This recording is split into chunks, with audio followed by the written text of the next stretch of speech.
Okay, so hey guys, what's up? How's it going? It's all good on my part. I'm literally dying. Today we're going to be doing a video about One Direction fanfictions. Don't we all love them? I'm a little bit past like the One Direction things. Those came out like 2012 when I was 10, so maybe I should have been really into it. I myself was a Justin Bieber girl, so baby, baby, baby, no. I thought you'd always be mine. What the fuck is wrong with me? I'm gonna be reviewing After by Anna Todd. I have my computer right there, and if I'm looking over here, it's because I'm reading off of it because I'm not prepared and wasn't gonna memorize this fucking 8 pages of notes, so excuse me. If you didn't know, After is a One Direction fanfiction off of Wattpad that has millions and millions of reads, and it got turned into a movie and it premiered yesterday. I wanted to go see it in theaters, but it wasn't premiering at any theaters near me, so there was nothing I could do, even though I looked and I looked and I called and I'm gonna have to buy it. It is the most popular One Direction fanfiction of all time. Before I start, I'm gonna give you some background information because I am an asshole. So Anna Todd wrote this in 2013. Couldn't really get an exact date of when it was starting to be wrote, about 2012, 2013, somewhere around there, I guess. And this was published as a book in 2014. Now keep this in mind. The dates are important. She was around 24 when she started. 18 fucking years old. So imagine if a 24-year-old guy wrote a book about, what if Harry Styles right now, I don't know how old he is, but if he wrote a book about me, 16, like that's fucking creepy. Does anyone else think it's fucking creepy? I think it's the creepiest thing ever. Like, she got famous off of his name and wrote 3 or 4 more books to go with it. So I don't know, maybe I'm just angry and annoying, but it's creepy. Just like any other Wattpad fanfic, by the way, I'm going to keep referencing Wattpad because it was written on here and I've read stuff on Wattpad. Sue me. She got woken up by her mom, and one of the first things we learn in the beginning of this is Tessa's mom is a bitch. Her boyfriend probably likes her mom more than he likes Tessa, and Tessa's going to college. So, goes down, sees her mom, she's a bitch, and she's like, fuck you, Tessa, why your hair so ugly? And she's like, her boyfriend Noah is, I can only describe him as like a puppy in human form that only wears khakis and polos. She goes to Washington State University, where I think Anna Todd is from. I don't know. You can Google that. They go to see the dorm room, and guess who we see? Guess who it is, guys. Okay, so we see a girl named Steph. This is the sideline character of the day. Basically, Steph is described as, like, the nicest goth ever, but, like, have you ever even met a mean goth? They're all so nice. I don't get what the thing is where people are like, goths scare me. Goths are, like, it's, like, usually, like, white moms named, like, Tiffany. Like, fuck you. So this is how she was described. She has inches of black eyeliner and tattoos up and down her arms. I was gonna say it. I'll say it. Okay. Punk! Steph is punk! Okay, so the second she meets Tessa, she's like, Steph has a tattoo, and so Tessa's like, not in my church. Anyways, One Direction walks in. They leave with Steph, and her mom's like, get a new dorm room, and Tessa's like, I don't fucking give a shit. Noah hugs her, and that's not really important, they're just like, dip. But, like, the important part about this is what the writing was. This is what it said. Hold on, let me get really close. I inhale his cologne, the one I bought him 3 Christmases in a row. Noah, sweetie, I got you a gift.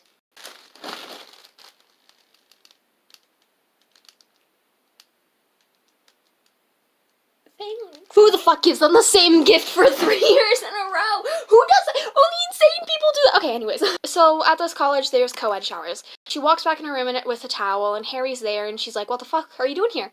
She's like, who the fuck are you? And he's like, I'm waiting for Steph. And the first thing we learn about Harry is he's a douchebag. Tessa goes to a party. I'm here to interrupt your regularly scheduled programming to mention the fact that Steph came back in the room when she was like, hey, get the fuck out, and just in a towel. And she said that she should go to a party, and then Harry was like, oh, ha ha ha, can't imagine this prude in a party, whatever the fuck that means. And she ended up going. I don't know if it was to spite him or not, but what the fuck ever. So yeah, it was Steph that convinced her to go to the party. When she's getting ready for the party, she picks out an outfit, which I can only describe as a Mormon outfit. It's like a knee-length, thick maroon long sleeve dress. Who wears something like that except to like a 8th grade Christmas concert and church? When she gets to the party, she's like, oh my god, everyone else here is a complete fucking whore. Some guy's like, oh, did you know it's not church? She gets called prissy, and this is a direct quote. I am in no way prissy. I have worked and studied hard to get where I am, and my mother has her entire life to make sure I have a good future. Harry's trying to fuck some chick, and Tessa's just kind of staring like, ooh, like drool, just like, I don't know. What the fuck, Tessa? We know you, like, want it, but, like, calm down. Tessa wants to leave, and apparently the parties last all night, even, like, who's not gonna call the cops at, like, 6 in the morning when there's still a party? They're like, yeah, it's dancing time. What? This doesn't make sense. Cops just don't exist in this fanfiction, sorry. Side note, when Tessa saw Steph grinding against some guy, she was literally staring. They were just like, and then Tessa's literally like, she also said no one and her had never even done anything like that, and they've been dating for 3 years, but, alright. Harry's a dick again, so let's just ignore that. He keeps calling Tessa Teresa, but at no point, not a single moment did Tessa ever get called anything but Tessa or mention her name was Teresa. Whatever. Guess he just, like, dug up her birth certificate. Guess that just happened. Liam gets introduced to one of her English classes that Harry has also, coincidentally. He's nerdy, and the only person who likes him is Tessa, but also Liam has a girlfriend, and we don't get to know Liam's girlfriend that much, so she's just whatever. We don't care about her. Oh, Zane shows to have a crush on Tessa. He is a part of Harry's frat. What the fuck, bro? Harry Styles isn't bad. He's not bad at all. So why the fuck in this thing is he like, fuck you, fuck this, fuck every... Like, he's a douchebag. He's like the worst person ever in this whole entire fanfiction. Why is he? He's not that bad in real life. Why is she displaying him as like the worst person to have ever existed? Fuck you, Harry Styles, apparently. Like, what the hell, Anna? So she's at the party, right? Like, truth or dare, because they're literally in 7th grade, but whatever, we'll ignore that. They're sitting there, and they're like, truth or dare, and Tessa's like, truth. And Tessa's like, I'm a virgin, got my V-car, got that bad boy in my pocket, keep it in my wallet, it's right there. So during the game of truth or dare, only Tessa and Harry ever get asked truth or dare, because that's how all games work. Harry gets dared to kiss her. Hi, it's me again. I'm here to interrupt your regularly scheduled programming. When Harry gets dared to kiss her, Tessa's like, no, fuck you, and they don't end up kissing. So anyways, after the game of Truth or Dare, Tessa's drunk and wanders around the room. Our Mormon girl likes to drink. Tessa's like in there, Harry's like, get the fuck out, I don't fucking like you, fuck you, you're a fucking bitch. And then he's like, Tessa's like, I thought we were friends. No, bitch.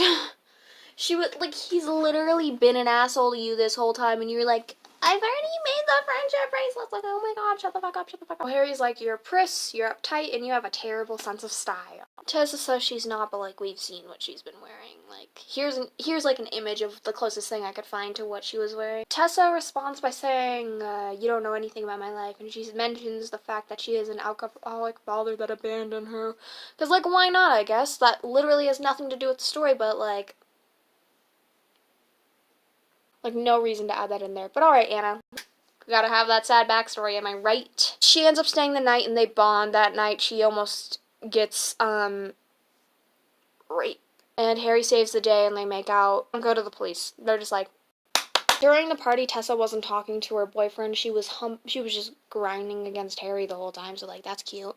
Tessa wasn't talking to her boyfriend, so her boyfriend called her mom, which is the whole reason why I think Noah has a huge crush on Tessa's mom. Tessa has, like, a very, like, whatever reaction. She's like, oh my god, why does, like, he have a higher Snapchat streak with my mom than me?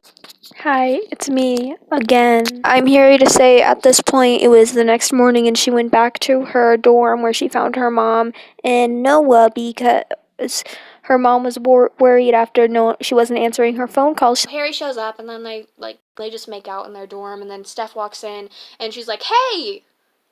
Stop messing with my Mormon roommate. Like, when Harry left, Steph was like, crazy can teach you a few things. What? Some type of fucking sexual At that point, Harry and Tessa agree to be friends, where Harry's like, hey, you want to hang out with me one day? And she's like, dope. I take it as a date, but apparently she doesn't. So basically, the date was at a lake where they strip and swim, which I don't really get, because if they're in Washington during the fall, if you've ever been to Washington State, that shit ain't warm. While they were there, they, I don't really want to say it, because I know some of my family watches this, so let's just say. Anyways, after the whole, like, thing, Harry's like, that was fun. We're good now. Bye. Bye. Well, Harry offers to get Tessa this job or internship at some publishing office, and Tessa's like, fucking great. This guy, this fucking asshole's so nice to me sometimes. Tessa's like, I'm gonna break up with my boyfriend, and Harry's like, I don't fucking care what you do. I just wanna fuck. She runs away, cries, tells him to fuck off, and finds Liam. Tessa's aforementioned BFF asks if she is good after she goes to class the next day all wonky. Harry threatens to beat the shit out of Liam, and Tessa is like, oh, no, don't. So they don't. Tessa invites Noah, her boyfriend, over to her college so they can chill. And Harry shows up to chill with Steph, and Harry is hinting at, Tessa leaves, and then Noah gets pissed. She says that Harry isn't that bad, which, completely contradicts everything we've read thus far. They make out again. Whoop whoop. When they stop making out, Noah says, that was nice, Tessa. That was nice, Tessa. That was nice, Tessa. And when Harry sees it, Harry's like, alright, I'm gonna go. Tessa's like, but I wanted a threesome. I'm kidding. Next morning or day, Tessa gets a call from Liam and is like, hey, don't want to bother you. Harry is kind of acting pretty insane and dangerous. Can you get over here and help? And Tessa's like, aye aye, Captain. Are you ready, kids? Aye, aye, Captain! I can't hear you! Aye, aye, Captain! Bring that ass! This is the point where it reveals that Harry is drinking, even though he said he doesn't drink. Harry is related to Liam because Harry's father is also his stepfather, and Harry's dad is hella rich. They had that, cute heart-to-heart, so they're getting closer, they're bonding, guys, oh my god. Okay, she gets there, she and Harry fight again. About what, you may ask? Harry wants to fuck? Tessa's like, no, I won't have any self-respect. Harry is hella drunk. Harry even asks if Noah's straight, so he's pretty cognitive for a blackout drunk, but, let's ignore that. When they're bonding, Harry's like, oh my god, nobody's fucked you, why? I wanna. Tessa's like, I don't know, I've never had to resist anyone. Not one single guy, not even one. No one's ever wanted to touch this body. Nobody, and, only Noah. Anyways, at one point, Harry says tits, and I swear to fucking god, Tessa almost starts praying on the... Something happens that I can only describe as the most awkward sex scene to ever occur in any type of literature ever. But it wasn't even, because it was an over-the-clothing kind of thing. Also, at that point, we find out that Harry has a thing for innocence, which we already know because he has a thing for Tessa's Mormon-looking ass. Thanks for all those details we didn't need. She goes back to the next morning to her boyfriend and lies. We weren't really expecting honesty, but then Harry shows up, drama, and is like, tell him, or I'm gonna tell him. Who the hell's gonna admit what happened between you two when you were drunk? Because nobody. That was the most awkward, embarrassing thing I've ever read. Imagine being a part of that. Honestly, Harry has balls. Tessa would know. Favorite polo-wearing virgin, Noah, skips out, and Tessa's like, I fucking hate you, Harry, which is, acceptable, we get it now. Later we find out from Liam that Harry just goes home to break stuff, but who the fuck is like, I'm Harry now. I need to break stuff. In true Wattpad fashion, Steph goes to go give